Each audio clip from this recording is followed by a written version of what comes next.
Hey folks, Valerie here with another video tutorial for the Pennsylvania Road Trip Mystery Knit Along. This one is for leg 4, my design inspired by the Milky Way. So for this leg, you can see I have a swatch here that is showing pretty much all of the leg with the exception of a couple more garter stripes at the end. But what this leg shows is all sorts of wonderful different textures. There's stockinette here, there's reverse stockinette, there's some garter around, and there are all these wonderful little beads popping through. And all that wonderful depth and dimension and kind of randomness of texture, all of that was done by repeating the same sequence of stitches over and over and over again. So for the Mrs. size, that's what I used to make this swatch, the example there. The sequence is knit 4, knit a bead, knit 4, purl 7. The plus size sequence is just a wee bit different. It has one less purl stitch. So keep that in mind if you're knitting the plus size and following along with this tutorial. The sequences are slightly different. So let's look at how the pattern is written. Generally, sequence knitting doesn't really have a pattern. You just follow the sequence over and over and over again. But since we had edge stitches to deal with and increases on right side rows, I thought it would be helpful to have this. Plus, if you finish a row and you're not going to start the next one until another day or so, it's helpful to have a reminder of where you are in your pattern. So let's take a look here at row 22. When I completed row 22, I was able to get almost all the way through this entire sequence. But the last stitch I knit on row 22 before the edge marker was this next to last purl stitch in the sequence. So I put an X through that, and then I circled the purl there at the very end. That's the stitch I'm going to use to start row 23. Okay, so it's just a little bit of a shorthand so that you can keep track of where you're stopping and starting. Personally, for me, when I'm working across the row with sequence knitting, I find it easier to stop in the middle of a row, and I just always make sure I stop at the end of a sequence so that whenever I pick up my knitting, I know exactly how to start. I'm going to start with that knit 4, place a bead. So let's take a look at row 23. And I'll show you a little bit about how I tend to think about the sequence. Once you kind of get into it, it really just kind of gives its own little rhythm. So I'm doing the edge stitches, slipping 1, knitting 2, and of course moving the edge marker. This is a right side row, so I need to make my increase. So I'm going to lift.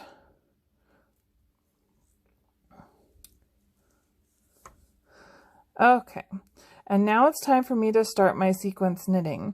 So picking up with the last stitch of the sequence from the previous row, I'm going to purl 1, and now I can start. That finishes the sequence from the previous row, and now I'm going to start a whole new sequence here. So I'm going to knit 4,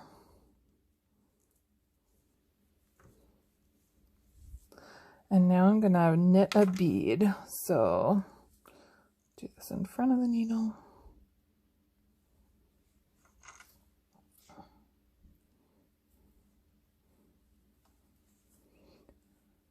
And if you did the short row knitting from the previous clue, the waves of Presque Isle, we did a video to show you how to place beads with the dental floss threader, so I'm not going to repeat that. You can always go back and double check the other videos on our web page if you need a certain technique. All right, so I knit my bead, and that was knitting it after I placed it on the stitch, and then I knit 4, and now it's time for me to purl 7. And one of the things I see as I jump right in here is that there's a bead right here under the stitch that I'm going to purl. And that's what I consider to be a little landmark to kind of help guide me through this process when you're doing the really long row of 400 or 500 stitches and you need to get all the way across doing the sequence knitting. It's kind of fun not to have to count the whole way. So using those little landmarks to know you're in the right spot is helpful. And look at that. There's a bead under that purl that I ended. So my 7 pearls start and end with beads on previous rows. So that's just a nice little landmark. I'm going to restart my sequence by knitting 4. And I'm going to place another bead. And here I can look for a landmark here. I'm placing a bead here, and on the very next stitch, there's a bead in that column as well. So those landmarks are super helpful. So I have a variety of different colors of beads that I'm using, because I just thought that would give some additional shimmer and shine. So that's fun. All right, and as I said, once we place the bead, we are knitting that. We're doing that very specifically because we're going to be placing beads on both right and wrong sides. And if you just slip the bead to the next needle without working it, then you would end up with yarn across the bead, potentially on the right-hand side. Okay, I got to my little bead reminder here. So some people may wonder why not do stitch markers on this, because we repeat the same thing over and over again, but since every row is offset, stitch markers would actually confuse the issue rather than helping you. So that's why there are no stitch markers other than the edge markers listed in the pattern for this section. Okay, so I've been just working along here, and I think we're going to have a great time here at the end of the row. I'll show you kind of how I mark off the pattern. I provided this option with all the pages of the pattern to give you a place to mark off where you're starting and stopping, because these are long rows and you might put it down and not remember where exactly you were. But true sequence knitting really doesn't even require a pattern. You learn your sequence and you just do it over and over and over again. Which is kind of fun. I'm looking forward to exploring sequence knitting some more. Okay, look at this. We are actually going to complete an entire sequence here. Now I'm at the edge marker, and I'm going to make my increase and knit the last 3 stitches. And now I want to go mark down on my pattern what just happened. That was kind of a wonderful thing. So the last stitch that I worked,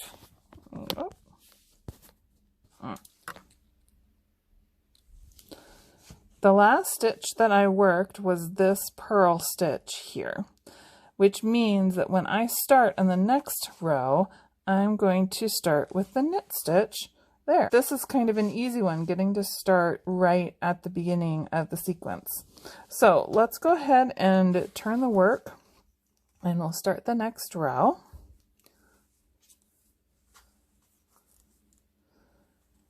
I am slipping that first stitch and knitting 2 and moving the marker. This is a wrong side row, so I do not make any increases. I'm just going to go ahead and jump right into my sequence. And this is, like I said, this is an easy one. We're starting it right from the beginning.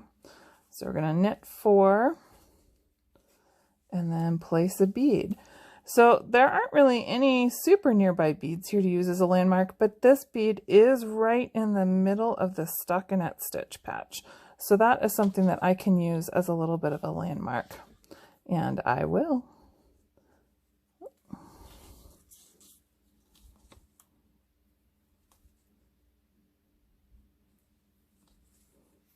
Okay.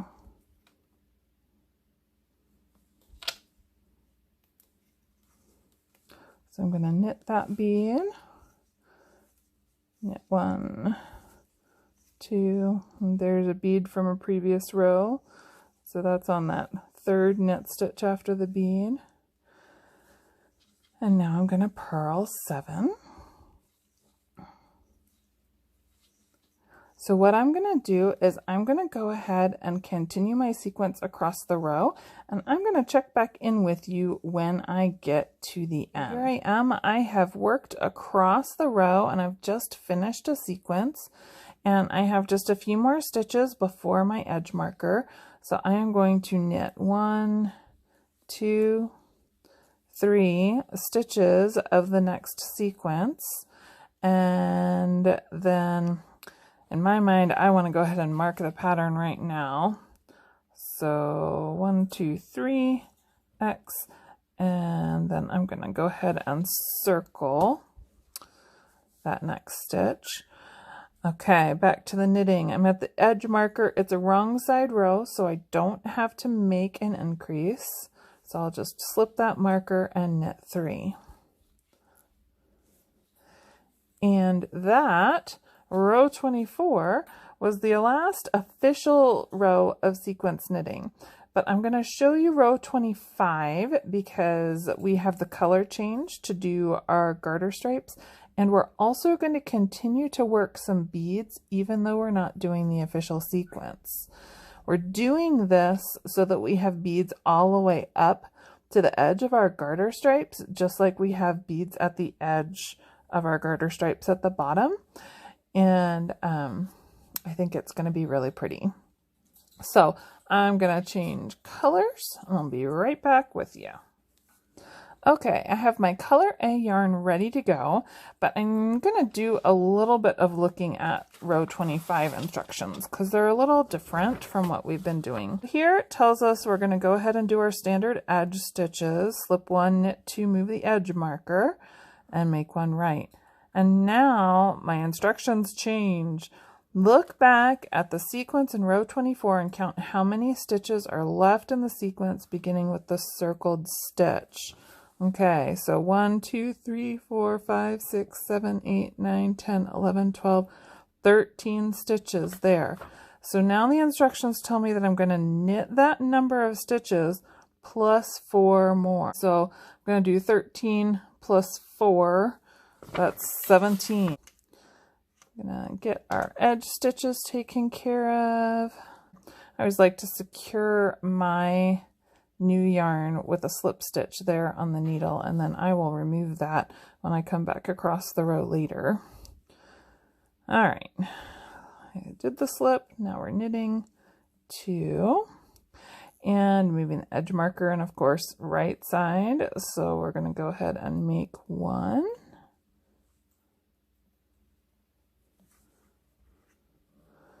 All right, so our counting told us we needed to do 13 plus 4 knits. So 1, 2, 3, 4.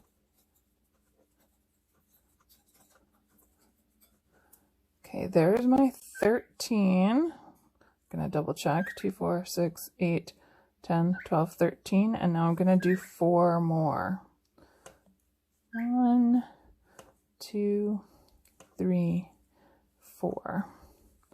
Okay, now next the directions tell me to repeat the following across to the edge marker, stopping mid-repeat whenever you get there, okay? So we're going to knit 1 bead and then knit 15, and we're going to do that over and over and over again across the row. And this is kind of keeping the bead placement within the sequence.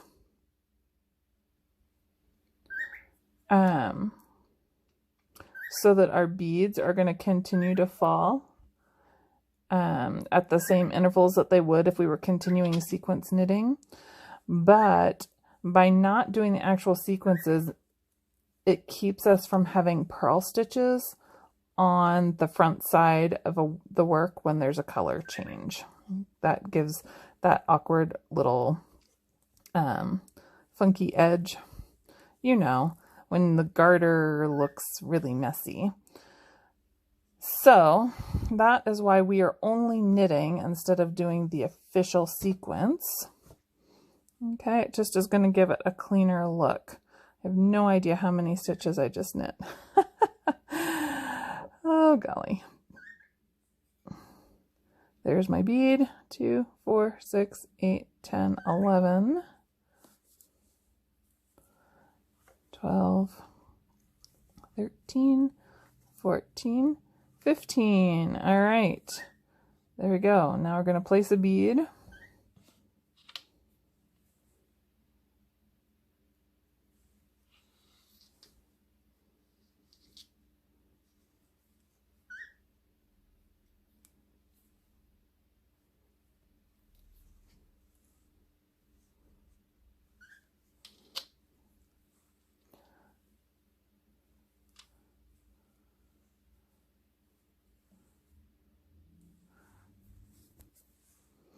Okay, so we placed a bead and knit it, and we just keep doing that. Knit 15 and place a bead, or I think pattern says. So we just keep placing the bead and then knitting 15 all the way across the row. That's Percy. Percy is my pet cockatiel. He likes knitting a lot, and he's going to start singing here. 2, 4, 6,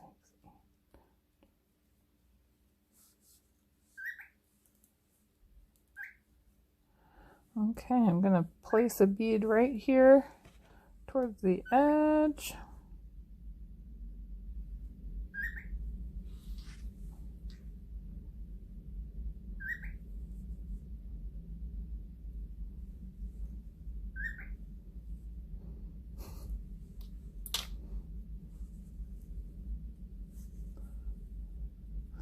All right, it's a right side row, so we're going to make our increase. It doesn't really matter where you end in the repeat. You just want to get over to the edge. Make the increase, smooth marker, knit 3. So here we go. Happy little Milky Way, with all sorts of fun textures to give depth and dimension, and those little pinpricks of stars, starry lights shining through there. So I hope you enjoy knitting the Milky Way.